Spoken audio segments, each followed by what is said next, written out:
అది కాదు ఊర్మిళ, జరిగింది ఏంటంటే బసువా, తులసి మొక్క లాంటి మా వదిన ఒంటి మీద చేవేసిన నీచుడివి. నిన్ను క్షమించడం కూడా తప్పే.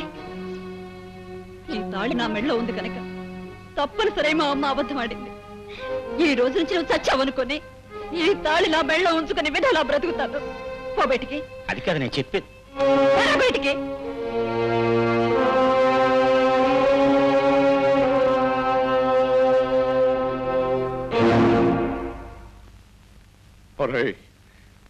నా కూతురు మెడలో తాళి కట్టావు గనక నువ్వు బ్రతికిపోయావురా, లేకపోతే నిన్ను ముక్కలు ముక్కలుగా నరుకుంటేవంటరా. నీ మూలంగా ఒక మహా ఇల్లాల్ని ఇంట్లోంచి బయటికి పంపేశాను రా. మళ్ళీ ఈ గడప తొక్కు.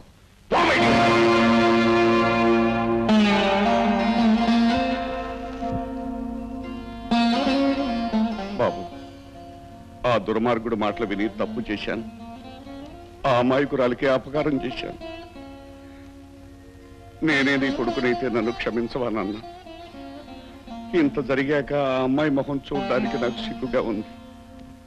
నువ్వే వెళ్ళి తీసుకురా బాబు. వెళ్ళు బాబు.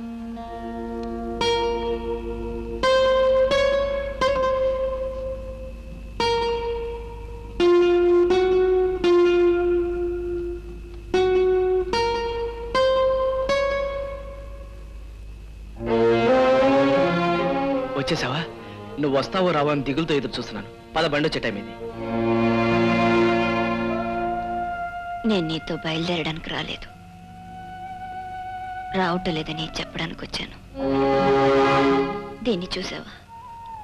ఈ స్టేషన్కి వచ్చే దోవలో పురుగు పుట్ర నన్ను కరవకుండా ఉండాలని మా ఆయనే నాకిచ్చి పంపారు. ఎందుకో తెలుసా? ఇష్టమైన మనిషితో వెళ్ళి హాయిగా బ్రతకమని.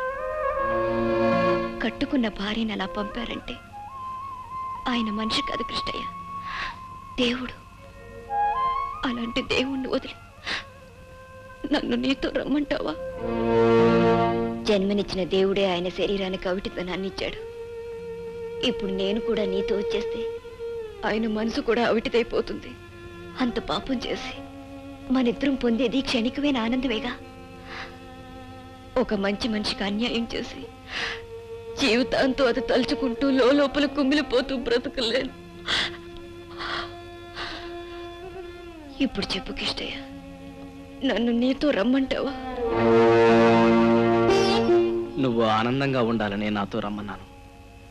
ఆ ఆనందం నీకు నీ భర్త దగ్గరే లభిస్తుందంటే అంతకంటే నాకు కావాల్సిందేముంది? ఎంతైనా నువ్వు కట్టుకున్న వాడిని పూజించుకునే ఈ మట్టిలో పుట్టిన ఆడదానివేగా. నా వల్ల నీకేదైనా బాధ కలిగించుంటే నన్ను క్షమించు. బాధపడుతున్నావు కదూ? లేదు, ఒకప్పుడు నేను ప్రేమించిన పవిత్ర ఈ రోజు నేను ఊహించనంత ఎత్తు ఎదిగిపోయి కనిపిస్తుంటే నేను గర్వపడుతున్నాను. నువ్వెక్కడున్నా నువ్వు బాగుండటమే నాకు కావాల్సింది. వెళ్ళు.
చాచి పక్క మీద సంకురాత్రి,